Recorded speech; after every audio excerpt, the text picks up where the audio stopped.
Hola y muy bienvenidos sean todos a este video.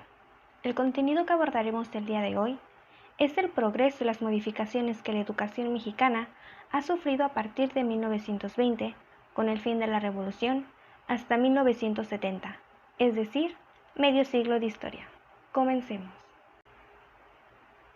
Tras concluir el segundo movimiento armado más grande de México, la educación comenzó a tomar un papel mucho más importante para la nación.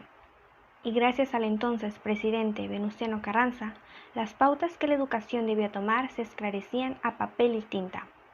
La Constitución de 1917.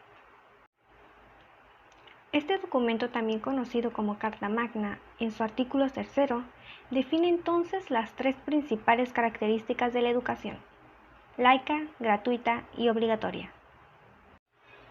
Durante este mismo gobierno, Carranza, presidente de México de 1917 a 1920, crea la formación militar en la educación, pues él, al haber tenido estas bases durante su vida, siempre buscó apoyar y abrazar estas agrupaciones, creando lo que hasta hoy conocemos como SEDENA, Secretaría de la Defensa Nacional.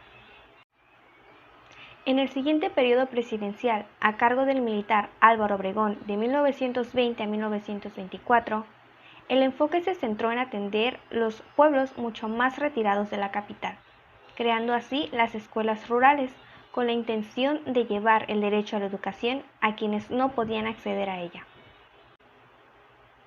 Además, aportó a la educación una pieza clave y esencial para el buen funcionamiento de los departamentos dentro de la educación mexicana.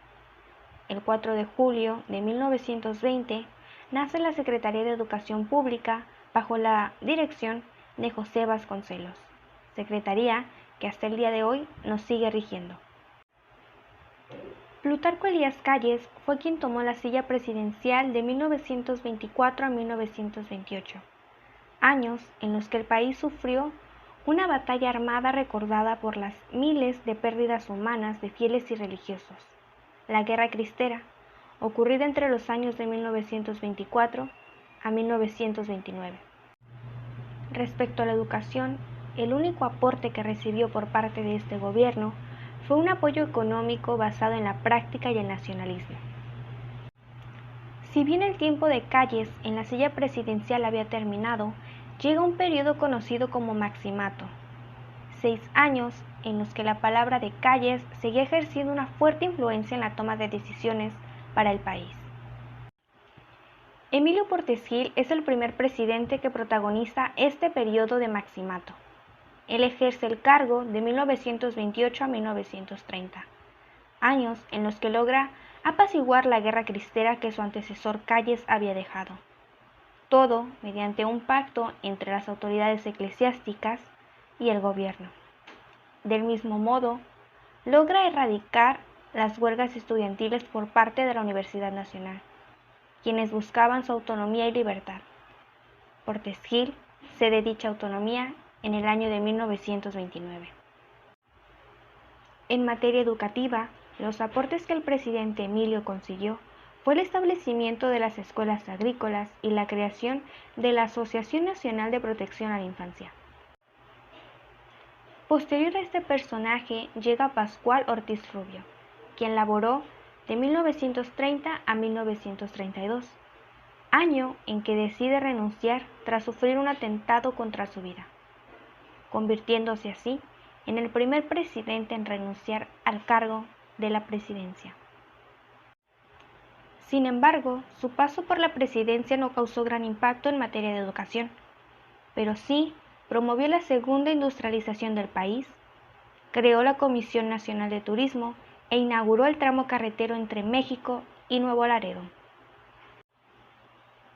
Quien toma su puesto hasta 1934 es Abelardo L. Rodríguez, quien, además de ampliar los años de gobierno de 3 a 6 años, logró impartir educación sexual en los últimos años de primaria y secundaria. Estableció la educación socialista, ya no individualista, creó la Universidad del Estado, así como de dar un gran apoyo a nivel superior. Lázaro Cárdenas ocupa la presidencia de 1934 a 1940, convirtiéndose en el primer presidente en durar al mando durante 6 años. En este tiempo, el país presenció una verdadera transformación, pues la ideología de este personaje siempre estuvo enfocada en encontrar el bienestar de la población. Durante su sexenio logró grandes cambios en la educación, pues vio a esta como la principal fuente de cambio. Estableció entonces una educación socialista al alcance de toda la ciudadanía. Dio cumplimiento a las características que establece el artículo 3, gratuidad, laicidad y obligatoriedad, y creó grandes casas de estudio, el Instituto Politécnico Nacional y la Escuela Nacional de Educación Física. Manuel Ávila Camacho, presidente de la República de 1940 a 1946, no concentró todas sus energías en el ámbito educativo, sino en el área médica, donde creó diversos hospitales especializados como el infantil y el de cardiología, así como el importante Instituto Mexicano del Seguro Social.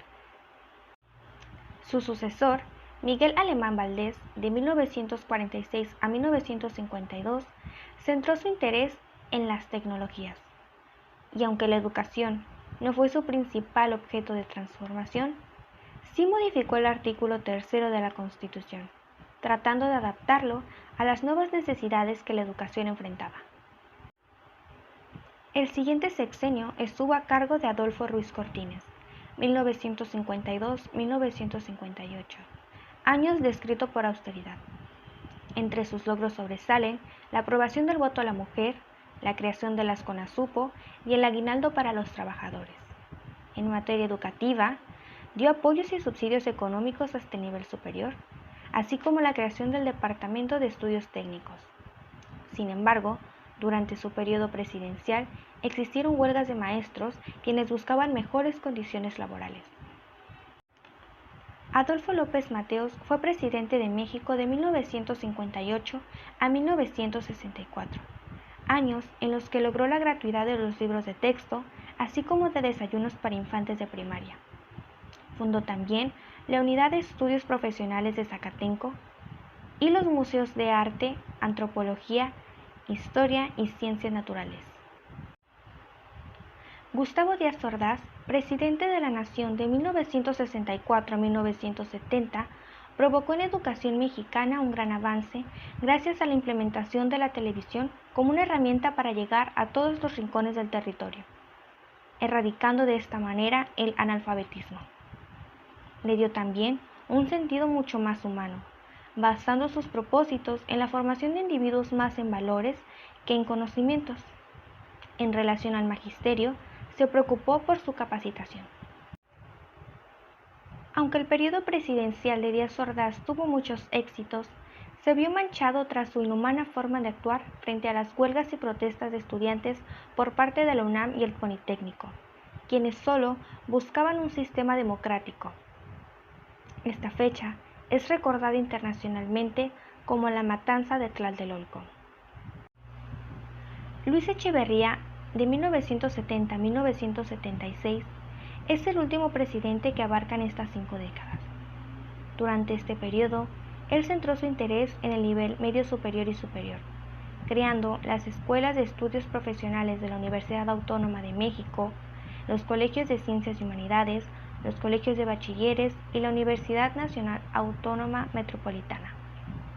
En relación al nivel primario, reformó los currículos y se elaboraron nuevos libros de texto. También atendió al sector adulto, creando el Instituto Nacional de Educación para Adultos.